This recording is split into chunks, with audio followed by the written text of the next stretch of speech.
Cuba, it's me, Elian Habanero. Welcome to episode 4 of the BS Hockey Show, which of course stands for Brother Sister, and I'm their host, and I'm here with my sister Jessika. Jessika, you excited for hockey? What's on your hockey mind? Yeah, I'm really excited. This has probably been the best off season since I can remember. At least for sure the busiest. Much. Oh yeah, there's so much going on. I feel like every time you go to open anything, it's just like, oh, someone signed here, someone did this, someone's going here, extension, trade.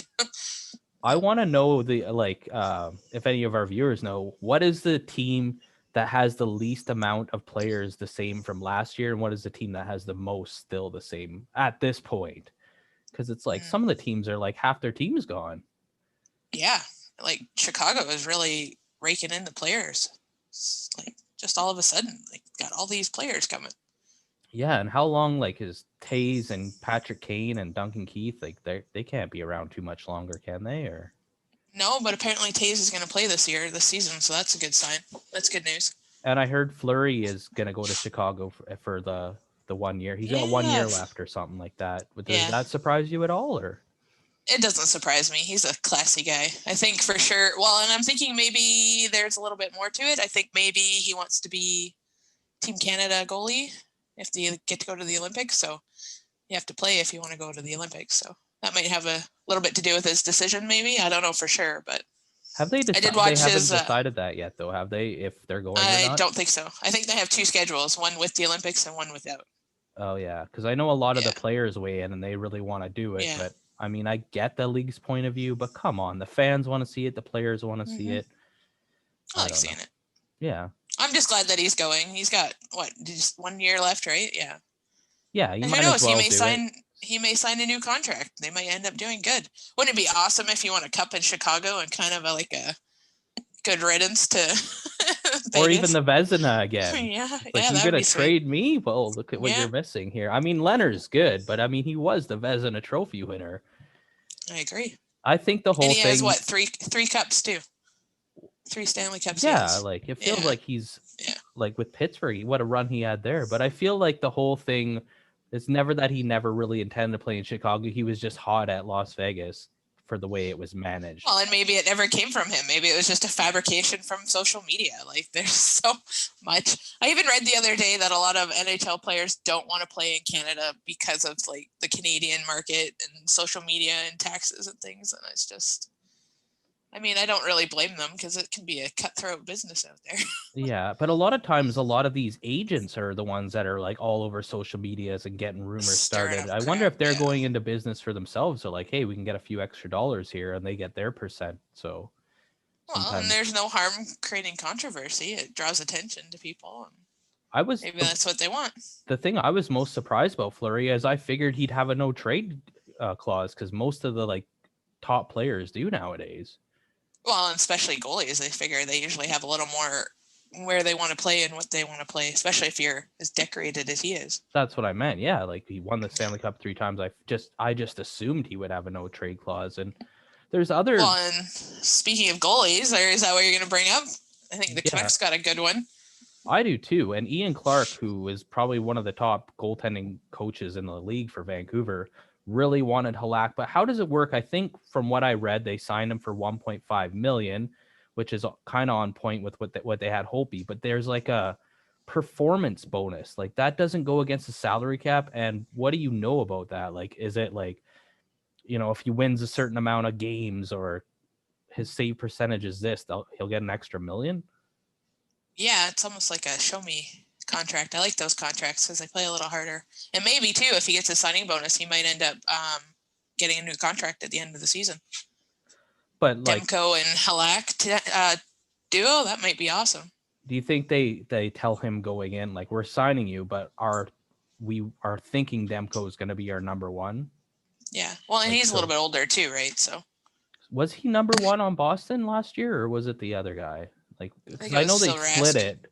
And the last couple of years in the playoffs, he's played sometimes who gets hot, or maybe there's injuries. I know, but he's played number one minutes. I think. Yeah, but he has played number one minutes at times. And were you surprised that? But I'm more shocked that they actually picked him up. I thought Holtby would be staying. It was just really bizarre for me. Yeah, well, he didn't play up to par. I feel like the Canucks are like, if it's not working out, they're not going to do the Louis Eriksson thing anymore, maybe, or maybe other teams too. Maybe Like, they've learned their lesson. Yeah. same with Schmidt. They just got rid of Yeah. him for the same thing. It's like if you're Well, and I not went gonna, back and forth with Sutter because I learned that they signed him again. And I was kind of not too sure at the beginning, but I like the signing. He's a good center and he's good for the kids, right? Like he's veteran, he's stay at home, he's not a liability out there, and he's calm and collected, and he's usually on the ice in the last 5 minutes if the game's tight. So and he I usually ended up liking it. capitalizes on his chances. He doesn't get a lot, but if he gets a breakaway or something, he usually can score. He's got a wicked wrister. But I also felt it was, well, one, he's injury prone, but I felt it was like they lost Beagle and Roussel, so they need a couple like third, fourth line guys. So he'd be like your defensive center, kind of take a lot of He made out not too bad last year, though. He only ended up with one injury, so hopefully he can keep that going. I know, but it just seems like he gets at least one every year. At least one. I find that's true for a lot in the NHL nowadays anyway, though. Seems like there's a lot of injuries. What about, like, didn't San Jose's goalie, Martin Jones, they waived him? Like, there's still a lot of goalie acquisitions to be out there. Yeah, and still, I think Carey Price is still unknown. Like, is he playing for sure or is he not? I don't know. I read that he got the surgery and he should be back in time for the season. Season. That's what I read, but who knows? Well, and who's going to be the Seattle starting goalie? Well, didn't they? Yeah, they got another one, didn't they? Yeah, so I feel like they have 4 or 5. They traded the Detroit goalie back to Detroit apparently. The Bernier guy? No, there was another one, like a rookie goalie, I believe. I could be wrong, but I'm pretty sure they picked up like their third string and then they traded him back for a pick or something.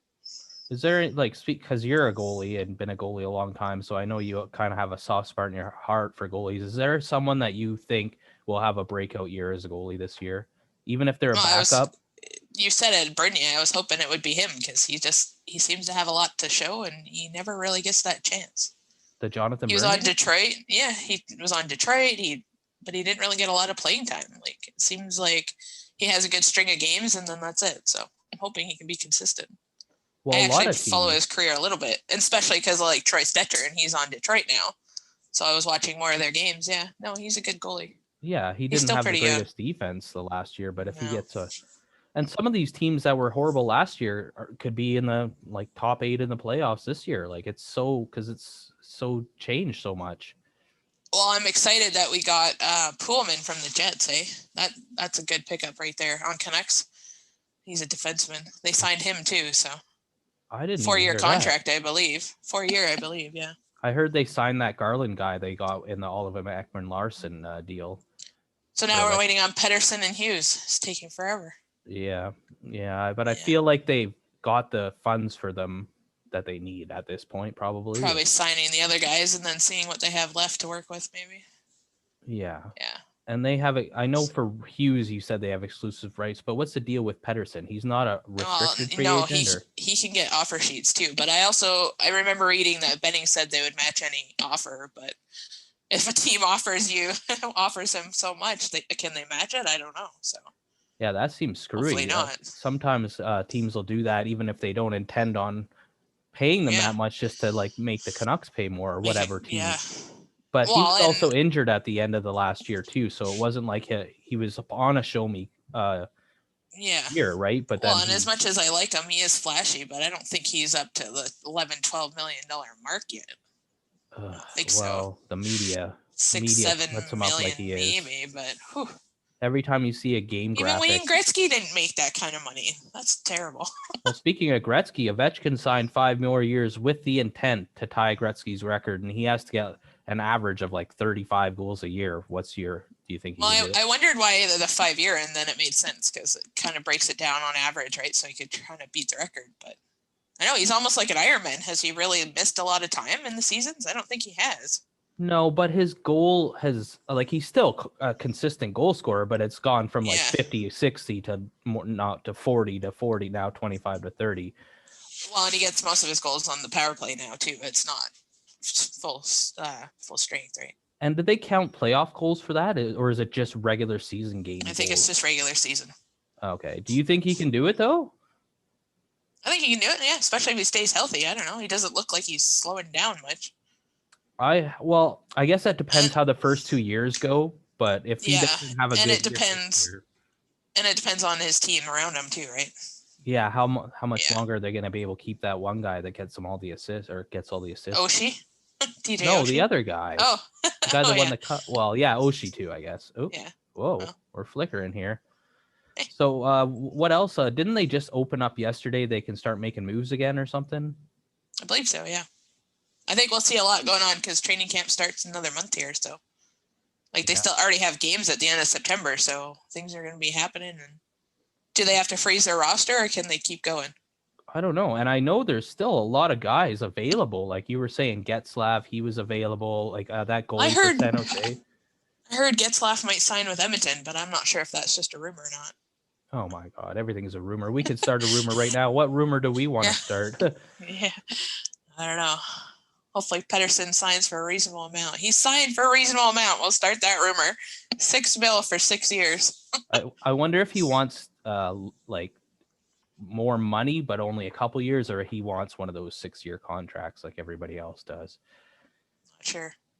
But he kind of reminds me in glimpses of Naslund, so hopefully he can be like Naslund. It was Naslund's birthday too, so that's why I brought him up. Some of the guys that signed really surprised me, like that they got that much. Like the Dougie Hamilton, he's a good guy. Do you think he was worth that much for the Devils? I'm not sure, but maybe it's just because they had a lot of more money to play with and they could afford it. And that's the guy you'd want, though. Like 5 years ago, that'd be a great contract because he's been great. But can he do that for 5 more years or however long it is? It's like $9 million a season or something. I don't know. I never understand the long-term contracts, like whether they're a good player or not. Like the whole 6, 7, 8, 9-year contracts don't make a lot of sense to me. And that Avalanche guy a lot got a can big happen. Contract. Wasn't it Landeskog? Landeskog. Didn't he sign even though he was like he was released to be on the Kraken and everyone thought he was going elsewhere? He might have just been negotiating contract talks. Oh, maybe. Hopefully for more money, maybe. I don't know. But they also had to sign Makar, and he was probably more of a priority. He's a young, up-and-coming star. So, what do you think about Toronto signed this guy, and they're like, "Oh, he's tough. That's why we want him because he's tough." And I'm like, "Wow, they still have that, but he like doesn't score." Do you know who I'm talking about? I don't remember the name. No. Oh, Toronto signed some guy. You remind me of Ryan Reeves. He's going to New York. Oh, that's Speaking right. of tough guys, yeah, that was kind of shocking. Well, I felt like in the playoffs he was kind of costly because he was taking dumb penalties. Like it's good to be tough, but you know it's different in the regular season than the playoffs. And well, there's a lot of controversy with that. Not controversy, I guess, just drama with Tom Wilson. Apparently, Tom Wilson's living rent-free in their minds, so they had to get a tough guy. Oh, wow. Looking for Ryan Reeves to step in, I guess. Yeah, and the tough guy, you gotta be able to score now too. Like, there's a role for you, I guess, but it's not like back in the days where they'd have players protecting like the Wayne Gretzky's or you'd That's have right, like Ty Domi. Like, yeah, usually on the team, there's usually only 1 or 2 guys that fight, and then sometimes, like in rare occasions, other guys will step up because they have to, but they like fight once a year. Yeah, you definitely have to produce. I know Zach Cassian definitely learned that lesson.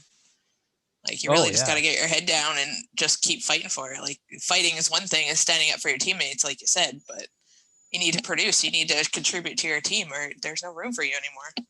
Did you hear?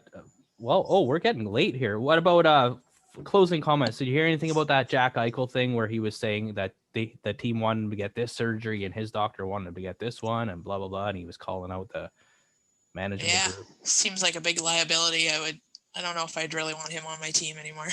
Yeah, I know. Like it seems like it's a fine line when you cross when you start calling out management and voicing your opinion. Like it doesn't really need to be said. Why does it need to be public opinion? Like, do you think he's doing it to try and go elsewhere, but it's kind of biting himself in the foot because it's like, well, if you're gonna be like that, we don't want you elsewhere. Yeah, I don't know. I feel bad for the guy, but do you really want him on your team, or is he trying to find a new place? Maybe he is. There's a lot of good players on Buffalo, like the Skinner guy. Yeah. Well, Taylor Hall just signed to Buffalo. Didn't he sign an extension for a couple of years? Yep. All right. So maybe if you're Eichel, then maybe that's what it's about. Maybe he just wants to play. Oh, possibly. And how are you going to close it? Your closing thoughts? I know. I'm liking the looks of Vancouver Canucks these days, and even Luke Schen's back. That was exciting for me. Well, didn't So he play the first year with Hughes, and he just came in as like a rental for the rest of the year? yeah, And and then he you and went me were off and both won. like, He he was went off doing and good won though. Canada Cup though. Yeah, But we were like, I don't blame wish him. he'd re-sign him because he was such a good fit and he would stick up for Hughes because it was that Well, was and he his was a lot first- like Tanev, so he replaced that because he's a stay-at-home defenseman, right? And that's what Hughes needs. I was I'm surprised because they got excited. Hamonic. Didn't they re-sign Hamonic? And he was the one playing with Yep. Hughes at the end of the Yep. year. So Super excited about the Canuck roster, and I'm hoping to hear Pettersson and Hughes, and we'll find out when training camp starts, I guess. yeah, but who's the sixth guy then? For me, it's like Ekman Larson, Tyler Myers, Quinn Hughes, Hamonic, Shen, and then who's the sixth guy? That Pullman guy? No, they have Defense? a couple. What about Rathbone? Or No, he's Chatfield? forward. Yeah. Well, Brogan Rafferty is no longer part of the team. He signed elsewhere. So Oh. I guess we'll see whoever comes out of training camp number 7. Yeah, because usually the 6, 7, 8 guys kind of get Mhm. cycled in and out. You usually have your top 4 and then. And I'm excited to see Halak's gear. Vancouver Canucks style. Yeah. I always love like the goalie gear. Yeah. I'm also excited about all the moves they've made. A lot of people are going to still hate on Jim Benning, but I am not one of them. I love hockey, but I'm still a diehard Canuck fan. So we'll end it with that. Fair enough. That's episode 4 of the BS Hockey Show. We'll see you next time. Thanks for joining us. Take care. Take care.